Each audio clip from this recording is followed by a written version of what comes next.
Begin with the alphabet. The alphabet is where it all begins. The 26 letters that make up the English alphabet are used to form all of the words in the English language, so this is the place to start. There are several ways to get familiar with the alphabet. Pick the one that suits you and your learning style. Sing it. It may seem silly, but there's a reason so many people have learned the alphabet by singing the alphabet song. It works. The melody aids in memorization, and the song as a whole gives learners a picture of the entire alphabet and the relationship between letters. You can listen to the alphabet song online or get someone you know to sing and record it for you so that you can listen to it over and over again as you learn it.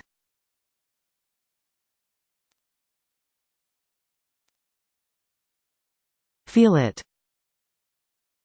If you're a hands-on learner, consider buying sandpaper letters. Look at a letter and then close your eyes, trace your fingers over the letter and repeat the name of the letter and its sound.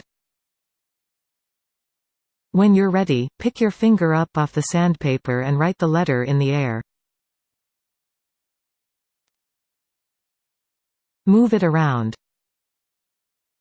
Pick up a set of alphabet magnets as a way of learning the individual letters as well as the way they're sequenced in the alphabet. Later, you can reuse these letters to practice forming words. Walk it out. If you have the room, try using an alphabet mat as a learning tool. Say each letter and its sound as you step on that letter on your mat. Have someone call out letters or sounds at random and step on the correct corresponding letter. Get your whole body, voice included, involved by singing the alphabet song and making up a dance as you step your way through the alphabet. Distinguish vowels from consonants. There are 5 vowels in the alphabet: A, E, I, O, U. The rest of the letters are called consonants. You make vowel sounds in your throat with the help of your tongue and mouth while you form consonants by using your tongue and mouth to control the flow of your breath. Vowels can be spoken alone, but consonants can't. For example, the letter A is simply A but B is actually B, C is C, D is D, and so on. Use phonics. Phonics is all about relationships, specifically the relationships between letters and sounds in a language. For example, when you learn that the letter C sounds like saw or caw or that tion sounds like shun, you're learning phonics. Find an approach that makes sense to you. Phonics is typically taught in one of 2 ways, by what's called a see and say approach in which you learn to read whole words, or a syllable approach in which you learn how to sound out different letter combinations and put them together to form words. To learn phonics, you must hear the sounds of the syllables and/or words. To do that, you need to find an online program, purchase or borrow a DVD from your local library, or work with a family member, friend, tutor or instructor who can help you learn the sounds created by various letter combinations and what those look like written out. Recognize punctuation marks. It's important to know what common punctuation marks indicate when you're reading because they can offer information about sentence meanings. Comma. When you see a comma, you're meant to pause or slightly hesitate when you're reading. Period. A period indicates the end of a sentence. When you reach a period, come to a complete stop and take a deep breath before continuing to read.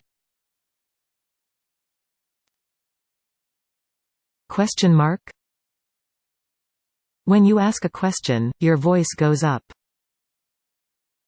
When you see, at the end of sentence, a question is being asked, so make sure your voice rises when you're reading. Exclamation point.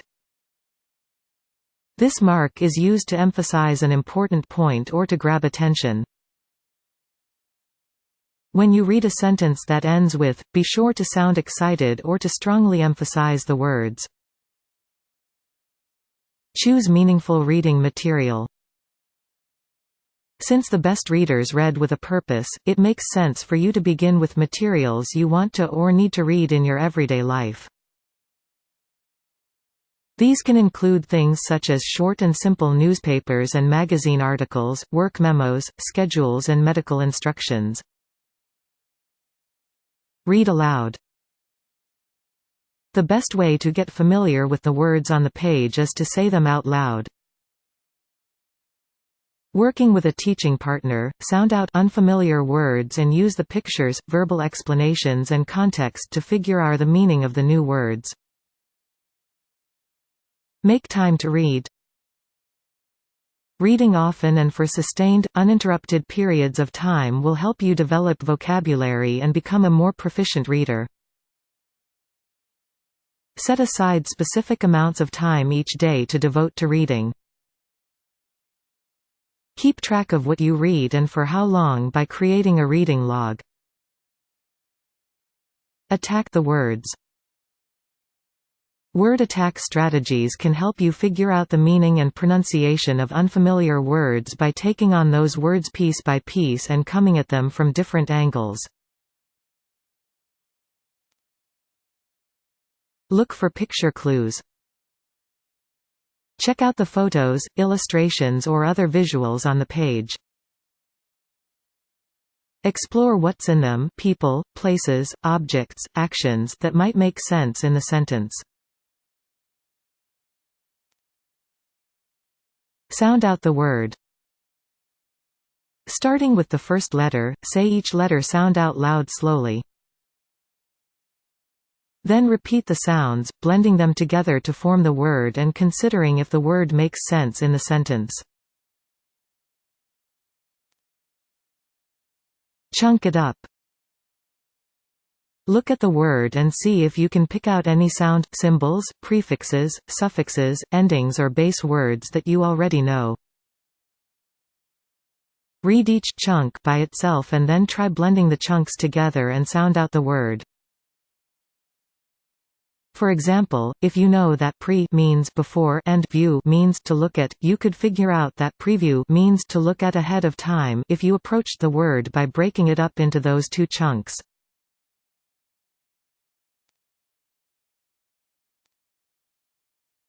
Look for connections. Consider whether the unfamiliar word bears any resemblance to a word you might already know. Ask yourself if it's a chunk or a form of the unfamiliar word. You could also try using the known word in the sentence to see if it makes sense. It could be that the meanings of the two words are close enough for understanding. Reread. Go back over the sentence again. Try substituting different words for the word you don't know and see if any of your ideas make sense. Keep reading.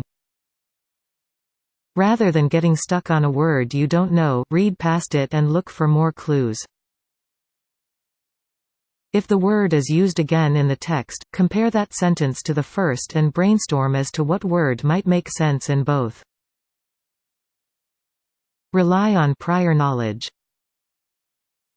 Take into account what you know about the topic of the book, paragraph or sentence. Based on your knowledge of the subject matter, is there a word that might make sense in the sentence?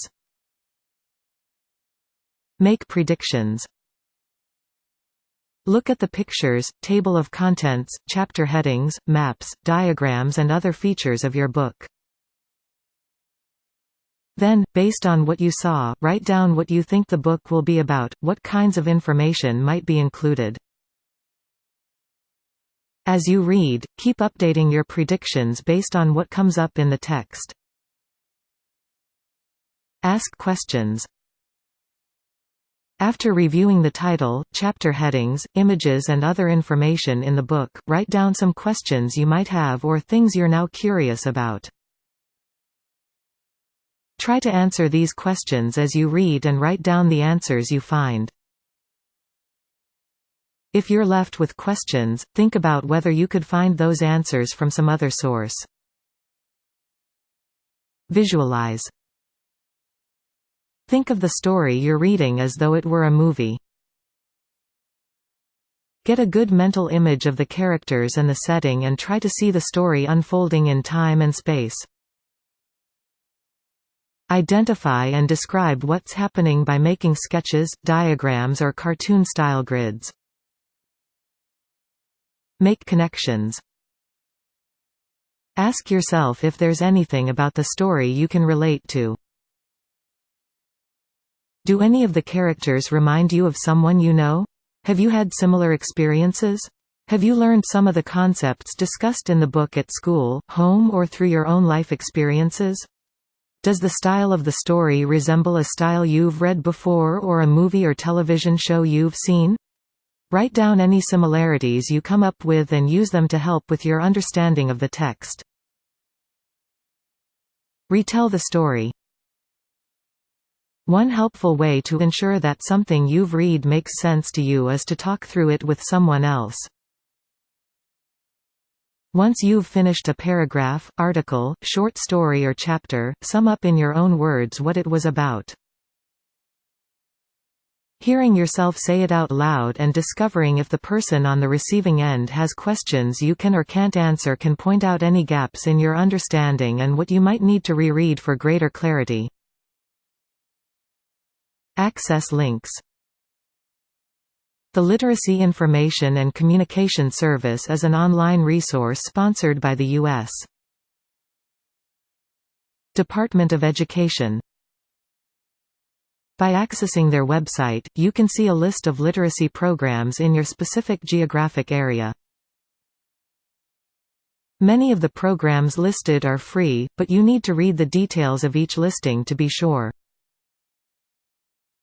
Contact your local library. Many libraries offer free literacy programs that pair learners or small groups of learners with a trained literacy tutor. These programs are free of charge and are typically offered on an ongoing basis so you don't have to wait for a certain start date to begin instruction. Explore community-based services. Check with your local YMCA, church, public school or other community group to see if they sponsor a literacy program or if they can pair you with someone who'd be willing to help you improve your reading skills.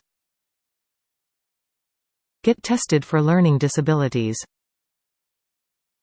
It could be that you've had difficulties learning to read because you suffer from a learning disability. For example, dyslexia, a learning disability characterized by difficulty in interpreting spatial relationships or integrating auditory and visual information, is the most common learning disability and affects about 10% of the population. Having a learning disability does not mean you won't be able to learn how to read, it just means you may have to use special tools or customize the process by which you learn.